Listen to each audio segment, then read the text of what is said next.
Hello everybody, in today's video we're going to be discussing the brand new reveal of the Sinoceratops and basically what we can expect based on the pictures and videos we've gotten of the figure today. So the first thing I wanted to discuss about this figure is things that we know for sure. So this figure is going to retail for $24.99. And he was available for pre-order on Amazon and on Target earlier this morning, but they are both currently sold out. But do not panic if you haven't secured one already. He will be available for pre-order on other websites, and eventually he will be up for order when he does come out. And obviously he will be in Target stores on December 1st. Now I want to address the elephant in the room. All of the new figures from the new wave do not come with glass eyes. Now, I know a lot of you are going to be devastated because of this, but me personally had a lot of inconsistent dinosaurs that had glass eyes with defects on them, and I know other people did as well, so I don't really mind the glass eyes being out of the Hammond collection, but I am a little frustrated that there's going to be a little bit of inconsistency with the Hammond collection. I wouldn't mind if they all had glass eyes, and I wouldn't mind if they were all painted, but I'd prefer if they would just choose one route and go with it. Now, something that gets me really excited about this new wave is that all three dinosaurs come with accessories. This is the first time we're getting dinosaurs that come with accessories since the Dilophosaurus, and it ends there. The Dilophosaurus has been the only figure to come with accessories, and that's partly because the Dilophosaurus is the only figure that needed accessories with the frill being open or closed. And with the three figures from this wave, they definitely did not need accessories, but I'm glad that they went the extra mile and gave us accessories for these figures. Now, I know a lot of people were turned off by the accessories simply because their expectations of the Sinoceratops having a extra jaw was because you need to interchange it in order to open the jaw. And initially that's what I thought too, but then I reviewed the footage and I also looked a lot at the pictures, and I have a suspicion that this is not the case with this figure. So here is my evidence to believe that. As you can see in these pictures, the jaw is not in the same place in all these pictures. In some pictures it's very closed, and in some pictures there's a noticeable gap where it's slightly open. And in the video you can see when he's taking off the jaw piece in order to put in the other jaw piece that the jaw is open when he's taking it out. Now, this could be argued by the fact that he's taking out the jaw and that's why it looks open, but as you can see when he takes it off, the peg is pointed in a specific direction that would not make sense for it to close. If he was trying to pry open the jaw, he would have been doing it forcefully, stressing the joint. So this leads me to believe that he was taking out the joint directly in this direction, which means the jaw was in an open position in order to put the other piece in. Now you're probably thinking, then why would they give us two jaw pieces if the jaw can articulate on its own?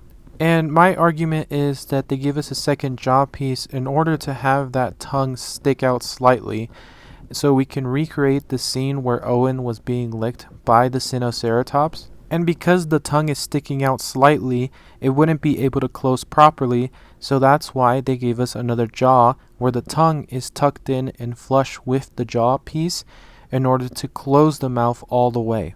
So that was all the evidence I could gather to make my case that the jaw is actually articulated. We just got two different jaws for two different tongue positions. If you still don't believe that the jaw can articulate on its own, put your counter arguments in the comments below. I would love to see what your guys' opinions are on this. So moving on from the jaw controversy, I do want to point out something that I'm very disappointed in this figure, and that's that it's severely undersized. Now the two things that confirm this is the price and the scale next to the smaller figures. Now the price point for this figure is $24.99, which would put it in the same realm of the Triceratops, and as most of you know, the Triceratops is severely undersized. Compared to a T-Rex, the T-Rex will probably just mollywop the Triceratops. Excuse my language, and now the other thing too that confirms the scaling of this figure being too small is how it looks next to the smaller figures. The Sinoceratops should be a lot larger than these smaller figures. With the assumption that the Sinoceratops is around the same size as the Triceratops, I made some pictures for scale. Now, to start off, I'm going to show you the Triceratops next to the Carnotaurus, because these are two figures that already exist and we already know the exact measurements of these figures. Now, I know this is not an exact side profile of these figures to get an exact measurement on it, but I assume that it would be pretty fair since they're both facing around the same angle, so this is kind of like a give or take, but it should be very accurate. Now, if we replace the Triceratops with the Sinoceratops in around the same size, you can see that the Carnotaurus is just way too big. I'll pull up some pictures here from the movie so you can see just how big the Sinoceratops was to the Carnotaurus. Now, this doesn't necessarily mean too that the scaling is off just because of the Sinoceratops.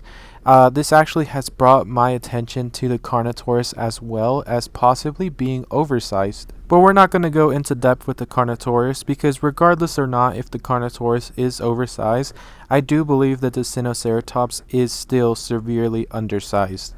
Alright, so now moving on from the size, some of the criticism that I did see of this figure was that the back looked a little too flat. Now, I was also curious about that, so I pulled up pictures from the movie, and the back of the Sinoceratops in the movie is pretty accurate. It's flat in the movie as well as in the dinosaur figure. I also saw a lot of criticism of the figure's paint. Some of you compared the paint to more of a mainline figure like a toy instead of a Hammond collection collectible. Now, initially I did agree as well with this point, but I wanted to check for myself like with all the other things that I pointed out today. But looking back at the movie, you can see that the face of the Sinoceratops is pretty colorful, but then when you move on to the body, it does get boring. So the figure in terms of the pattern is pretty accurate, but I do agree that the exact colors is a little too colorful. It should have been a lot more dull like it is in the movie. But I think that's just something Mattel does. They like to use pastel colors. And I mean, the colors on the last couple Hammond collection figures haven't been that accurate either.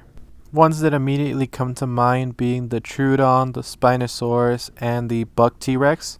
And if you look at the wave as a whole, they all do seem to be a little too colorful, at least for my own liking. The last thing I wanted to bring up about this figure was the horn of the Sinoceratops, how we got two.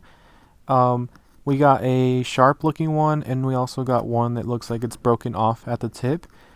Initially, my first thought was that this happened in the movie and I didn't notice it, but when I went to go look at the clip again, it doesn't really look like the Sinoceratops would have broken its horn anytime. Like the Carnotaurus didn't just like go after it with a bite. So after seeing that, the only other way I thought the Sinoceratops could have broken its horn in the movie was when it smacked the Carnotaurus into the ground and then ran away.